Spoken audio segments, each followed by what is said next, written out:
안녕하세요. 소리는 책방에 오신 걸 환영합니다. 오늘 소개해드릴 책은요. 생각이 너무 많은 30살에게 라는 책입니다. 책을 쓰신 김은주 디자이너님께서 얼마 전 유키즈라는 프로그램에 출연하셨는데요. 프로그램에서 우물 안 개구리에 관해 이야기해 주셨어요. 그 얘기가 참 오래 마음에 머물더라고요. 이 책 안에는 그 우물 안 개구리의 이야기도 있고요. 나를 돌아보고 나를 성장시킬 수 있는 이야기들이 많이 있어요. 저는 이 책을 읽으면서 내가 다른 누구의 기회도 아니고 나의 기회를 만들어가는 방법을 조금 엿볼 수 있었다고 생각해요. 내가 지나온 발자취를 살피고 앞으로 나아갈 길을 내다보고 그 길로 향하기 위해서 다음에 이어질 동작이 어떤 것인지 구체적으로 생각해 본 적 없던 일들을 생각해 보게 되었습니다. 우리 같이 한번 살펴볼까요? 책 읽기 전에 구독, 좋아요 잊지 말아주시고요. 그럼 시작해 볼게요.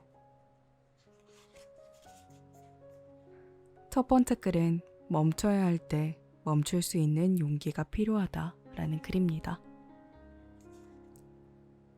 2019년 겨울 2주간 로드트립을 다녀왔다. 라스베이거스의 호화찬란한 크리스마스 장식과 세계적인 서커스 회사 태양의 서커스의 아름다운 쇼를 구경하고 천사들이 내려온다는 시온 캐니언 국립공원의 에인절스 랜딩, 일출과 일몰을 볼 수 있는 브라이스 캐니언 국립공원의 1만 천봉을 들른 다음 데스밸리 국립공원 안 숙소에서 한 해의 마지막을 보내는 코스였다. 그중 내 간담을 서늘하게 한 곳이 있었는데 바로 시온 캐니언의 에인절스 랜딩 등반 코스였다. 이 등반 코스는 천사들이 내려온다는 이름처럼 산 정상이 하늘에 닿을 때 솟아있는데 산 정상까지 왕복 1.8km인 이 코스는 경사가 매우 가파르고 한 사람씩 일렬로 가야 할 만큼 협소해서 쇠사슬을 붙잡고 올라가야 하는 난코스 중 난코스다. 그러나 아름다운 절경과 어디에서도 볼 수 없는 짜릿함 때문인지 여름 시즌에는 사람 뒤통수를 보고 걸어야 할 정도로 인기 있다. 등반을 시작하기도 전에 입구에 이런 표말이 적혀 있었다. 2014년 이후 이 코스 절벽에서 10명이 떨어져 죽었음. 안전은 각자의 책임입니다. 이건 뭐 가라는 건지 말라는 건지. 지그재그로 나은 벼랑길을 한참 오르다 보면 정상 직전에 봉우리인 스카우트 룩아웃에 이른다. 전날 내린 눈으로 등반로에 눈이 쌓여 있었다. 미끄럼 방지 아이젠을 신발에 장착하고 오르기 시작했다. 이왕 스카우트 룩아웃까지 온 김에 정상까지 가보기로 했다. 하지만 여기부터가 진짜 왕중 왕 코스다. 쇠사슬을 부여잡고 오르던 중 만난 공원 관리자가 수차례 경고를 했다. 오늘은 아주 위험합니다. 올라가면 더 위험합니다. 그렇게 조심스럽게 발을 옮기다 쇠사슬이 끊긴 구간을 만났다. 맙소사. 정말 그냥 바위 절벽이었다. 그곳을 지나는데 순간 다리가 후들거려 주저앉았다. 심장이 쿵쾅 내려앉으며 정말 꼼짝할 수가 없었다. 남편은 이미 건너가 아이들을 지키고 있고 나는 절벽 중간에 서버린 것이다. 앞으로 나아갈 수도 뒤로 돌아갈 수도 없었다. 뒤에서 오던 전문 산악인으로 보이는 사람이 손을 내밀며 물었다. 도와드릴까요? 돌아서 내려가실래요? 나는 앞으로 가고 싶다는 의사표시를 했고 그의 도움으로 다시 이어진 쇠사슬을 겨우 잡고 나서야 안도했다. 얼마쯤이나 더 올랐을까? 눈앞에 펼쳐진 남은 코스를 보고 나는 가족에게 포기를 선언했다. 다리에 힘이 풀려 더 이상은 무리인데다 내려갈 힘을 남겨둬야 하기 때문이었다. 나는 길 안쪽으로 물러서서 기다리기로 하고 가족은 에인절스 랜딩을 보기 위해 정상으로 올랐다.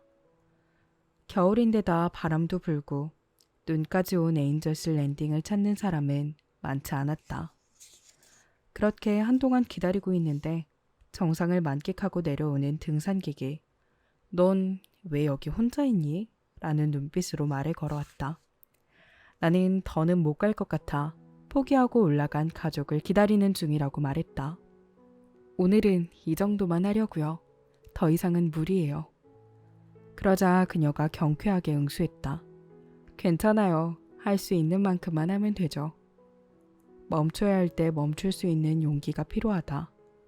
숨이 턱 밑까지 차오르거나 심장이 쿵 내려앉거나 잠 못 이루는 밤이 이어질 때 몸이 보내는 비상신호를 알아차려야 한다. 숨막힘이 호흡기관의 일시적 문제인지 숨을 몰아내는 더 깊은 심장의 문제인지 아니면 그 심장을 조정하는 내 마음의 고장인지 등등 숨을 고르고 들여다봐야 한다. 구글에 입사하고 한동안 가면 증후군에 시달렸다. 몸이 지속적으로 이상신호를 보냈고 나는 상담 심리사와 카운슬링을 시작했다. 몸과 마음이 신호를 보내면 멈춰서서 돌아보자. 멈추는 것도 돌아가는 것도 기다리는 것도 괜찮다. 괜찮지 않아도 괜찮아. It's okay not to be okay. 사실 그럴 때 있지 않아요? 등산이라든지 뭐든지 끝에 거의 다 왔을 때 조금만 더 하면 되는데 조금만 더 하면 되는데 하는 오기로 무리를 할 때가 있죠. 오늘 이만큼밖에 못했지만 내일은 조금 더 할 수 있을지도 모르잖아요. 그러니까 이 책에서처럼 내 몸과 마음에서 신호가 온다면 잠시 서서 쉬어가는 것도 괜찮을 것 같네요. 다음 글은 제가 정말 좋아한다고 많이 이야기했던 책인데요. 온다고 달라지는 일은 아무것도 없겠지만 이라는 제목이 있더라고요. 그래서 한 번 더 눈길이 갔고 이 제목에서 이야기하는 게 제가 좋아하는 그 책이라는 걸 알고 더 좋았어요. 들어가 볼게요. 이 책을 알게 된 건 우연히 보게 된 어느 드라마에 인용된 다음 문구 때문이었다. 말은 사람의 입에서 태어났다가 사람의 귀에서 죽는다. 하지만 어떤 말들은 죽지 않고 사람의 마음속으로 들어가서 살아남는다. 누군가의 말이 누군가의 마음에 유언처럼 남아 유령이 되어버리는 일은 우리 일상에서 비일비재하다. 내 마음에도 죽지 않고 살아남은 누군가의 유언들이 있고 내가 무심코 내뱉은 말들도 누군가의 마음속에서 유령이 되어 떠돌고 있을 것이다. 그런데 내가 이 책을 결국 주문하게 된 것은 이 인용 문구의 울림 때문이 아니었다. 주인공이 든 책의 제목, 온다고 달라지는 일은 아무것도 없겠지만 이 화면이 스쳤을 때 나는 구매하기 버튼을 눌렀다. 일부러 시작할 수도 없고 그치려 해도 잘 그쳐지지 않는 온다고 달라지는 일은 아무것도 없겠지만 그래도 눈물은 인간의 가장 날 것의 감정을 고스란히 드러내는 게 아닐까 싶다. 그 날 것의 감정을 보임으로써 우린 날카로운 공격을 잠시 접고 상대를 적군이 아닌 아군으로 그저 지나가는 행인이 아닌 친구로 만나게 되는 게 아닐까. 얼마 전 레바논 베이루트에서 일어난 폭발 사고로 큰 슬픔에 빠진 동료와 1대1 미팅을 한 적이 있다. 레바논에 있는 그의 가족이 큰 피해를 받고 충격에 빠졌다고 했다. 지구 반대편 미국에서 자신이 할 수 있는 일은 없다며 발을 동동 구르는 그에게 내가 해줄 수 있는 것 또한 없었다. 나는 지구상에 24시간 내에 도착할 수 없는 곳은 없으니 후회될 것 같으면 지금이라도 가보라는 말과 함께 내가 후회한 일들을 들려주며 한참을 같이 울어주었다. 운다고 달라지는 일은 아무것도 없겠지만 그것으로 우린 그저 일터에서 만난 동료가 아닌 마음을 보여도 좋을 친구가 되었다. 눈에서 물이 떨어질 때가 있다. 드라마나 영화를 보다가, 너무 예쁜 바다를 보거나 흙냄새를 맡다가, 전화선을 통해 들려오는 엄마 목소리를 듣다가, 술 한 잔 걸치다가 나도 모르게 눈에서 물이 떨어진다. 그러면 크게 숨을 쉬고 내 마음이 하고 싶은 대로 내버려 둔다. 콧물이 나오고 울음소리가 나고 온몸의 신경세포가 제멋대로 엉켜버려도 그냥 내버려 둔다. 마음에도 갈 곳이 필요하고 소리낼 곳이 필요하고 그렇게 존재감을 드러내고 싶을 때가 있으니까. 마음이 자신의 존재를 알리고 싶을 때 눈물이 되어 나온다. 그러니 마음을 가두지 말자. 마음을 속이지 말자. 마음을 그냥 두자. 마음이 있으니 인간이다. 제가 좋아하는 책들에는 조금 공통점이 있어요. 뭔가 대놓고 야, 너 힘들지? 내가 위로해줄게. 너 많이 지치지? 쉬어갈래? 막 이런 내용들이 담긴 책보다는 그저 눈물이 나는 상황이나 이런 다양한 상황들, 기쁜 순간 혹은 사무치는 순간, 다양한 순간들의 감정을 무덤덤하게 풀어나가는 글들을 많이 좋아하는 것 같아요. 운다고 달라지는 일은 아무것도 없겠지만도 그렇고 언어의 온도도 좀 그런 느낌이 드는 책입니다. 제가 진짜 좋아하는 책들이 몇 권 있는데 그 중에 한 권의 이야기가 나와서 굉장히 반갑더라고요. 다음 글은 30살, 마음 먹은 만큼 성공할 수 있는 나이라는 글입니다. 들어가 볼게요. 19살의 나는 수험생이었다. 하루하루가 살얼음판 같았으나 끝이 있는 터널이었고 난 그 터널의 끝을 지나고 있었다. 터널만 지나면 뭐든 내 마음대로 할 수 있는 어른이 된다는 생각에 설레었다. 29살의 나는 낯선 미국 땅에서 첫 직장을 다니기 시작했다. 두려웠지만 새로운 시작이 주는 벅찬 감격과 뜨거움이 있었다. 어두운 가구들로 채워진 아파트였으나 마음이 궁핍하지 않았고 블랙 프라이데이 때 산 $20짜리 스웨터가 인생의 큰 즐거움이었다. 미국에 온 지 얼마 되지 않았다는 것도 미국에서 첫 직장이라는 것도 내겐 의지가 되는 변명이었다. 드라마 도깨비의 대사처럼 모든 날이 좋은 것은 아니었으나 29살의 나는 꽤 괜찮았다. 그런데 39살의 나는 불안하고 초조했다. 그리고 40살이 된다는 게 무서웠다. 세상 일에 미혹되지 않는 부록에 이르는 나이라지만 나는 터무니없이 흔들리고 있었다.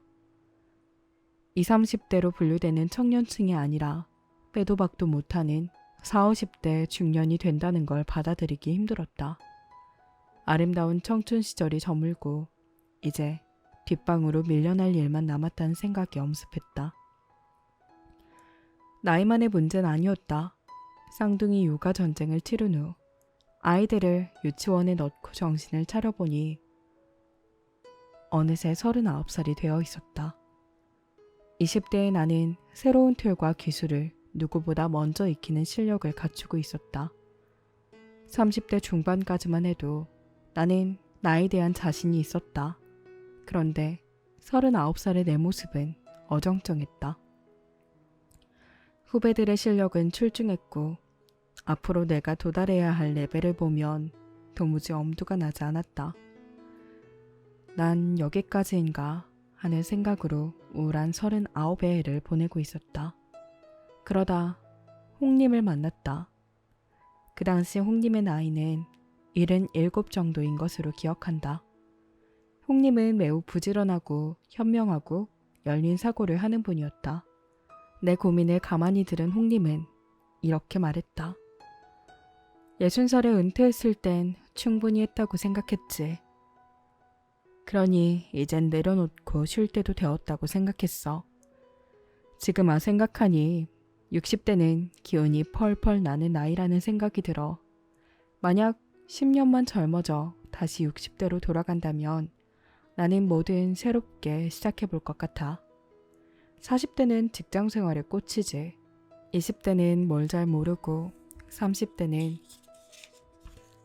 뭘 좀 아는 것 같지만 권한이 적은데 40대는 연륜과 직책의 권한까지 가진 나이야. 원하는 걸 모두 할 수 있고 지휘할 수 있는 장수의 나이. 그러니 꿈을 크게 꾸고 마음껏 펼쳐보시라. 인생 선배의 경험에서 우러나온 조언과 응원이 마음에 깊이 울렸다. 무엇보다 10년만 젊었더라면을 말하던 회한의 목소리가 정신을 번쩍 들게 했다. 고작 39살에 뒷방 늙은이가 될 걱정을 하는 건 어리석은 생각이었다. 그렇게 나는 좀 더 여유롭고 편안한 마음으로 불혹을 맞이할 수 있었다. 이제 나는 49살이 되었다. 곧 하늘의 뜻을 알게 된다는 지천명의 나이다. 얼마 전부터 지천명을 맞이할 준비를 하고 있다. 39에 나는 무방비했고 흐릿했고 안절부절 못했다. 하지만 49에 나는 다르다. 시간을 5년 단위로 나누어 큰 그림을 그리고 버킷리스트를 작성했다. 하늘의 뜻은 아직 모르겠으나 많은 이를 만나 듣고 배우려고 한다. 그러다 보면 언젠가 하늘의 뜻을 깨닫는 날이 오지 않을까? 오늘은 내 인생에서 무언가를 시작하기에 가장 빠른 날이다. 49에 나는 19의 그때처럼 다시 설렌다. 홍님은 79살에 북유럽으로 캠핑카 여행을 떠났다. 2013년 인기 예능 프로그램 꽃보다 할배를 보고 전격 할배팀을 구성해 70대 할배 3분이 캠핑카를 빌려 여행을 떠난 것이다. 평균 나이 75. 짐꾼 이서진도 없이 할배 셋의 여행. 근사하지 않은가? 여행 중 틈틈이 노르웨이 헤럴드라는 이름의 뉴스레터를 발행하기도 했다. 다음은 그중 한 꼭지다. 첫날 밤 대형 사고 치다. 릴레암메르에서 노숙. 모두 부랴부랴 짐을 싣고 첫날 밤을 지낼 탄젠호된 캠핑장 주소를 내비게이션에 입력한 다음 공항을 빠져나와 E6 고속도로를 타고 북으로. 내비게이션이 시키는 대로 가니 어느 비포장 시골 구석이다. 내비게이션이 가자는 대로 갔는데 호숫가 귀신 출몰지역. 돌려 나오다가 앞불싸. 급경사 풀밭에 빠져 엔진 쪽이 번쩍 들려 헛바퀴만 돈다.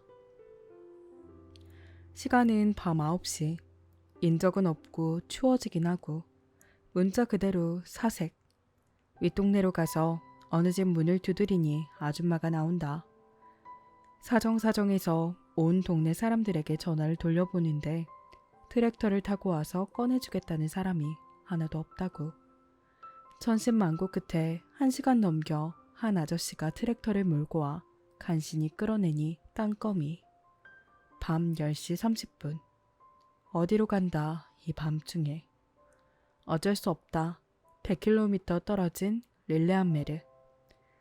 세상에 왜 비싼 돈 내고 이 고생이냐는 생각. 캄캄한 밤 비는 계속 부슬부슬. 릴레암메르 캠핑장에 도착하니 밤 12시. 문 닫고 아무도 없다.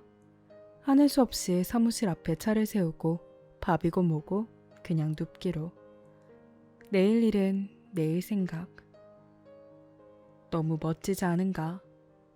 홍님의 멋진 89과 99을 기대한다. 그리고 나의 멋진 59과 69도 기대한다. 도전할 수 있다는 건 정말 멋진 일이라 생각합니다. 그리고 저는 사실 나이를 먹는다라는 것에 대한 생각이 그렇게 안 좋은 편이 아닙니다.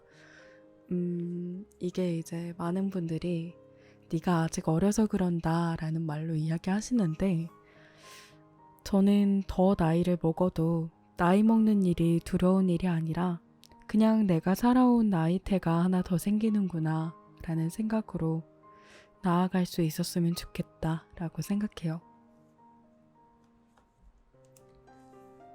다음 글은 1등이 아니라 완주를 목표로 할 것이라는 글입니다.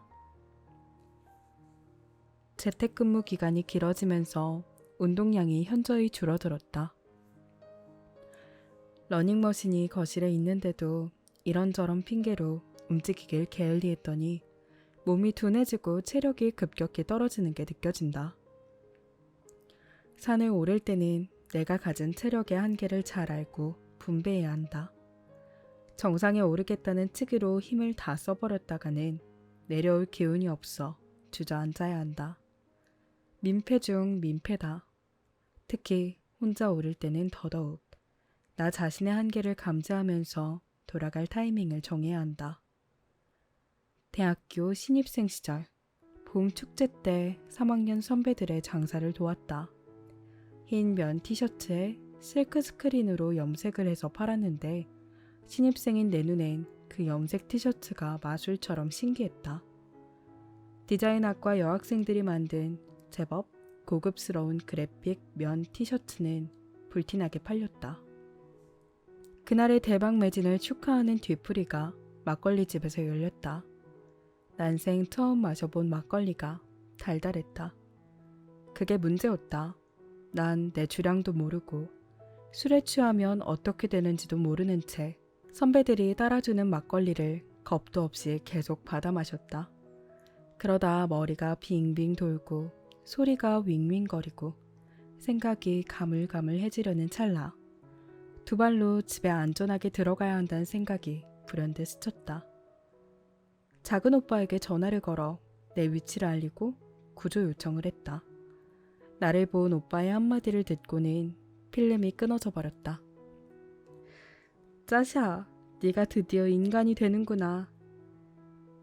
어린 시절 내 눈에 오빠의 인생은 늘 멋지고 근사하고 부럽기만 했다. 초등학교 때 오빠는 무슨 잘못을 했는지 연탄광에 갇혀 반성하는 시간 벌을 받은 적이 있다. 그런데 반성은커녕 오빠는 그날 광에 있는 연탄을 다 부숴버렸다. 문을 열고 연탄 범벅의 작은 오빠를 본 엄마는 그날 두 손 두 발 다 들었다고. 웬만하면 작은 아들은 건드리지 않고 내버려두는 쪽으로 방향을 잡은 것 같았다. 대학생이 된 오빠는 종종 말도 없이 집을 나가 며칠 동안 배낭여행을 하다 거짓골로 집에 오곤 했다. 과외 아르바이트로 돈을 제법 많이 벌었는데 통장에 돈이 쌓이면 자꾸 돈을 모으고 싶은 욕심이 생긴다며 어느 날은 책을 왕창 사오고 어느 날은 여행을 떠나고 어느 날은 친구들에게 퍼주고 그랬다. 난 오빠의 그런 자유롭고 괴짜 같은 모습이 멋지고 부러웠다. 아무 데서나 널브러져 자도 되는 남자라는 것도 부러웠고 그런 성깔과 기질을 타고난 것도 부러웠으며 그렇게 자유로운 영혼으로 하고 싶은 거 하면서 살아가는 모습도 부러웠다. 내 간은 콩알이다. 많은 사람이 내가 도전적이고 용감하고 추진력 있다고 오해하는데 나는 사실 돌다리도 두드려보고 주변을 살펴보고 안전장치가 있음을 확인하고 움직이는 편이다. 그래서 더디다. 어느새 돌아보니 내 동료, 심지어 내 상관은 물론 상관의 상관마저도 나보다 어린 경우가 흔해졌다.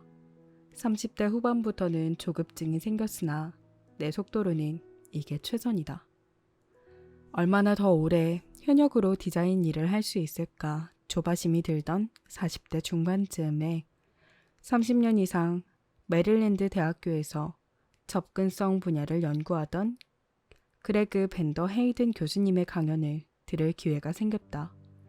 열정적인 강연을 들은 나는 존경심이 절로 생겨 어떻게 30년 이상 한 분야를 연구할 수 있었는지 그런 열정은 어디서 나오는지 물었다. 그랬더니 예상 못한 답변이 돌아왔다. 30년이 되니 뭔가 조금 알 것 같아. 이제부터 제대로 할 수 있을 듯 싶다며 사람들이 고작 30년도 일을 안 하고 은퇴하는 게 몹시 안타깝다고 했다. 30년 내공을 쌓아야 겨우 깨달음이 생긴단다. 나중에 밴더 헤이든 교수님의 이력을 검색해보니 이렇게 나온다. 밴더 헤이든 박사는 기술 접근성 분야에서 47년간 활동해 오고 있다. 연탄을 부수어 버릴 성깔도, 말도 없이 집을 나갈 용기도, 자유로운 영혼도 없는 내가 어떻게 실리콘밸리 최고 기업 중 하나인 구글에 입성하고 가장 핫하다는 인공지능을 연구하는 수석 디자이너 자리까지 올 수 있었을까? 곰곰이 생각해보니 간이 콩알만해서다. 나는 안전을 확인하기 위해 주변 돌들을 최대한 많이 두드려 본다. 미어캣처럼 주변을 두루 살펴보고 여차하면 도망갈 곳과 나를 도와줄 사람들을 늘 주변에 두었다. 오랫동안 연락을 안 하던 지인에게 뜬금없이 새해 인사 문자를 보낸다는 건 어려운 일이 아니다. 지인이니까. 여러 회사에 지원하거나 연락해보는 것도 무서운 일이 아니다. 사람을 찾고 있는 곳이니까. 강연을 하겠다고 손을 들거나 누구나 알만한 유명인에게 다짜고짜 나를 인터뷰할 의향이 없는지 묻는 이메일을 보내는 것은 위험한 일이 아니다. 안 되면 그만이니까. 하지만 간이 콩알만하니 하던 일을 때려치우는 일은 잘 못한다. 그래서 좀 더 미련하게 잘 버티는 편이다. 성실하고 책임감 있게 주어진 일을 잘 해낸다. 내가 자주 듣는 평이다. 그래서 지인들은 추천을 부탁하면 모두 흔쾌히 나서준다. 나의 큰 자산이다. 거의 매번 이직할 때마다 첫 1년이 참 힘들었다. 삼성도 그랬고 구글도 그랬다. 1년을 채우려다가 죽을 것 같다는 생각을 자주 했다. 그런데 늘 1년이 지나고 2년이 지나면 난 대체적으로 좋은 평가를 받는 우수 직원이 되어 있었다. 난 여전히 내 몸값을 흥정하거나 승진 베팅을 하거나 크게 사업을 벌일 배짱은 없다. 그냥 내 속도에 맞춰 좋은 사람들과 내가 하는 일의 재미를 느끼면서 그렇게 언젠가 고수가 되기를 희망할 뿐이다. 30년이면 겨우 깨달음이 온다고 하니 앞으로 배울 것도 많고 쌓아야 할 내공도 많고 가야 할 길도 멀다. 42.19km를 쉬지 않고 달려야 하는 마라토너에게 페이스 조절은 생명이다. 나는 1등이 목표가 아니라 완주가 목표다. 동성애 쌍둥이 아이를 키우면서 가장 난감할 때가 서로의 페이스가 다를 때다. 둘은 서로의 페이스를 비교하면서 또는 비교당하면서 큰다.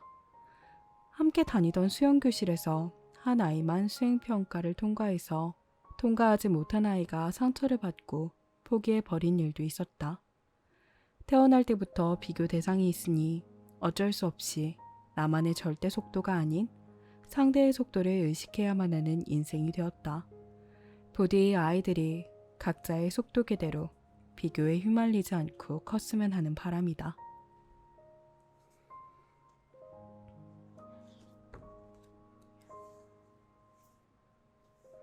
다음 글은 취업하려면 대학원이 필수인가요? 라는 질문에 내가 늘 하는 대답이라는 글입니다.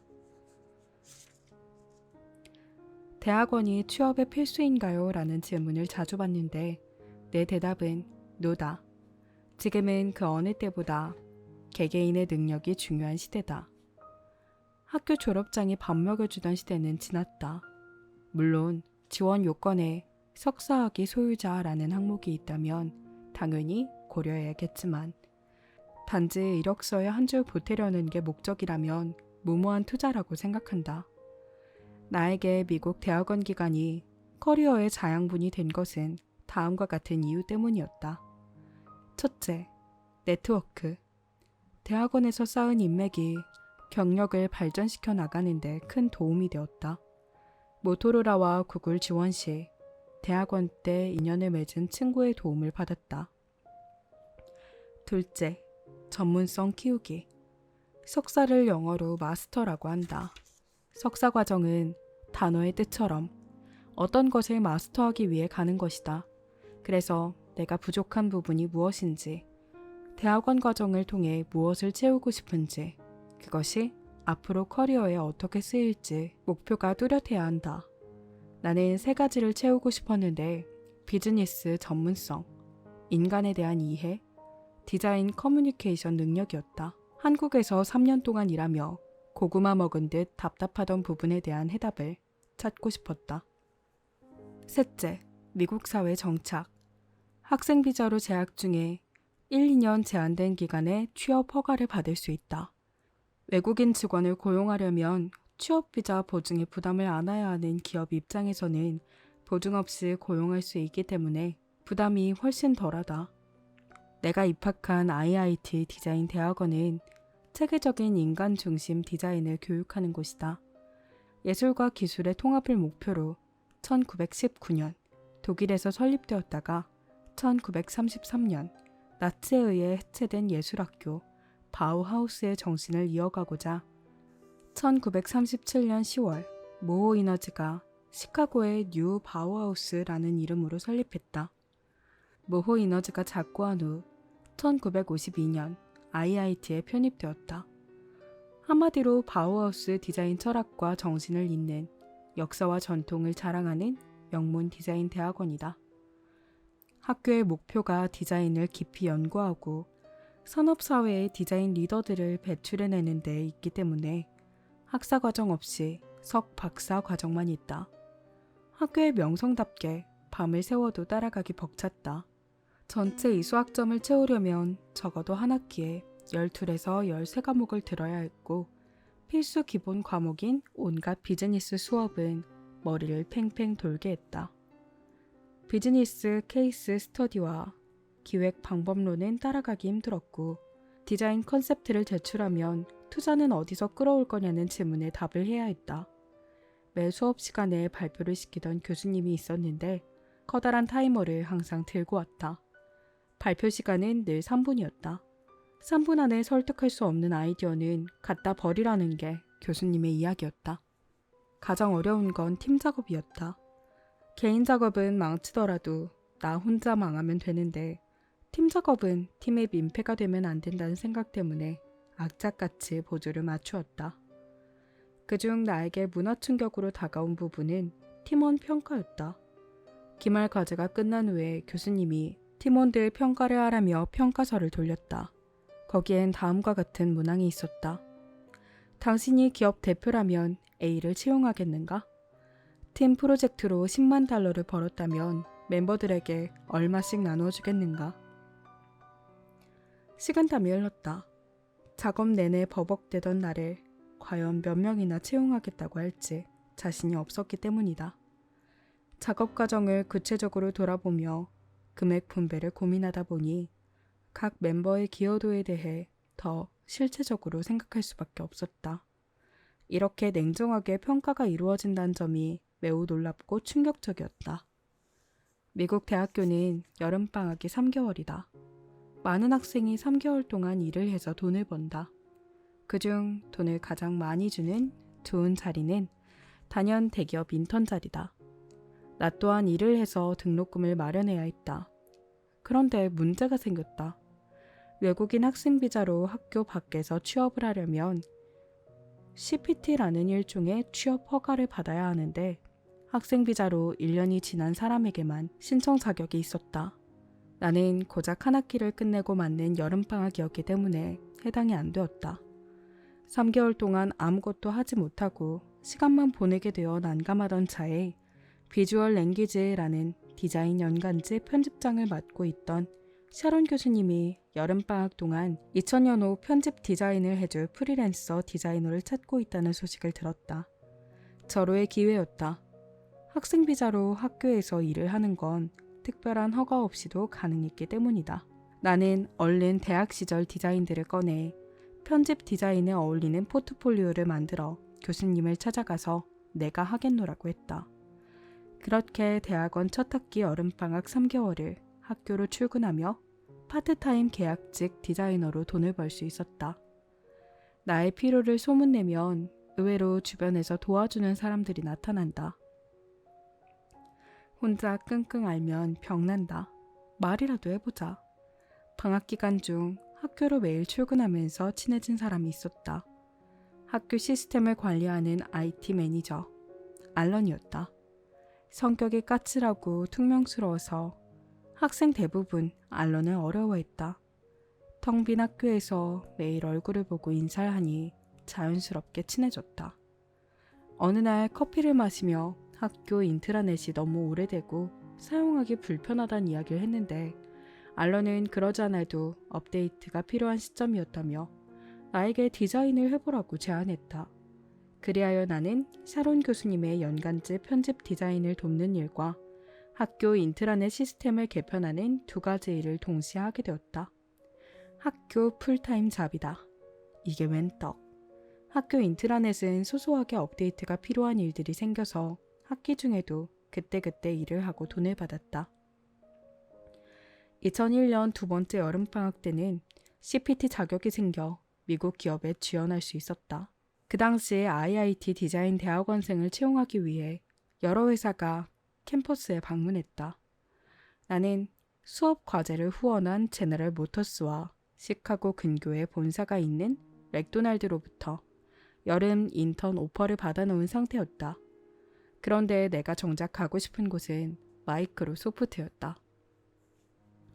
캠퍼스 방문 채용 행사에서 마이크로소프트 담당자와 면접을 본 후 나는 작은 포트폴리오 책자를 전해주었다. 그 당시는 이미 인터넷이 보편화되어 대부분 이력서에 포트폴리오 웹주소를 적어두는 것으로 충분하다고 생각했다. 그런데 내 생각은 달랐다. 면접관은 여러 학생과 면접을 했을 텐데 조금이라도 나를 더 기억하게 하는 방법이 무엇일까 고민했다. 가방을 챙기거나 짐을 풀다가 포트폴리오 책자가 눈에 띈다면 나에 대한 기억을 되살리지 않을까.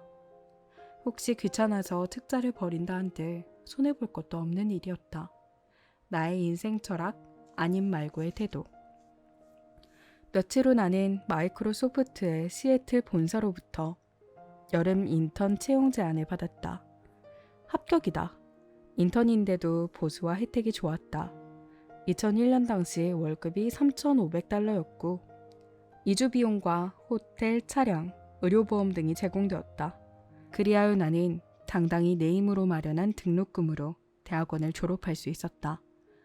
부족한 생활비 충당을 위해 신문 배달이며 한글 학교 선생이며 엔잡러가 되어야 했지만 내 삶을 책임지기 위해 기꺼이 엔잡러가 되어 살아내는 나 자신이 대견하고 자랑스러웠다. 뭔가 그냥 딱 정해진 대로만 하는 게 아니라 한 발짝 더 나가서 이러려면 어떻게 해야 하지? 라는 걸 생각한다는 게 참 당연하지만 어려운 일이라고 생각했어요.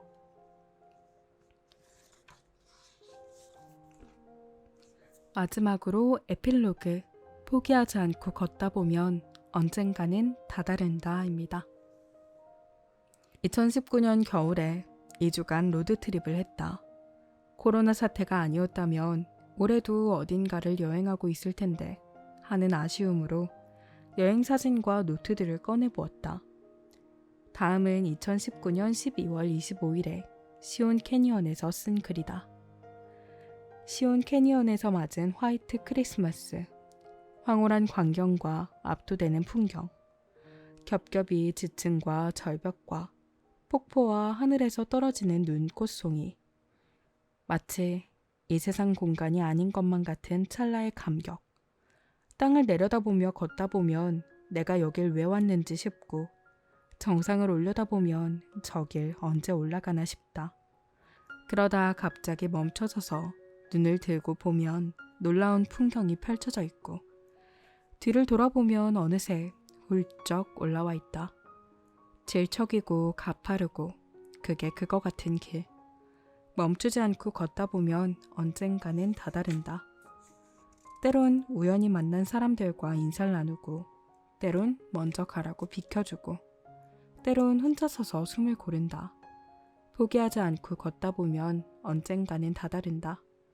결국 내려올 것을 뭐하러 올라가냐고 물으면 내가 돌을 밟고 숨을 헐떡이는 바람을 느낀 그 순간 그 산을 내 것으로 만들기 때문이라고 답하고 싶다. 관념의 시온이 아닌 내가 경험한 2019년 화이트 크리스마스의 시온 캐니언. 그건 오롯이 내 것이었다. 올해도 어김없이 지나가고 다음 해가 찾아올 것이다. 시간은 멈춘 듯 하지만 절대 멈추지 않는다. 지나보면 시간은 지나 있고 나는 여기에 있다. 꺼질 것만 같던 시간도 꺼지고 싶던 순간도 지난다. 지나고 버티며 그렇게 한 해가 흐를 것이다. 그때 나에게 이렇게 말할 수 있기를 고맙다, 잘했다. 남들도 나처럼 고민하고 두렵고 불안해한다. 조금만 더 자신감을 갖자. 틀리면서 하는 게 아무것도 하지 않는 것보다 100배 낫다. 나에게 좀 더 관대해지자. 너무 다그치지 말자. 열심히 살고 있다. 천천히 포기하지 않고 걷다 보면 언젠가는 다다른다. 천천히 포기하지 않고. 가장 중요한 건 포기하지 않고. 저는 사실 읽으면서 처음에는 그냥 에세이 종류인가? 하고 읽기 시작했어요. 근데 읽으면서 정말 많은 생각들을 하게 되었습니다. 내가 생각하는 게 너무 1차적인 건 아닐까? 여기서 한 걸음 더 나아가서 내가 하는 일을 어떻게 활용해야 될까? 이런 생각들을 되게 많이 하게 됐어요. 가볍게 읽기 시작했지만 끝은 가볍지 않았던 책이라고 생각합니다. 여러분들께는 어떤 책이었을지 모르겠네요. 오늘도 제 작은 소리에 귀 기울여 주셔서 감사하고요. 여러분의 오늘이 어제보다 조금 더 반짝이는 하루 되길 응원할게요. 그럼 안녕!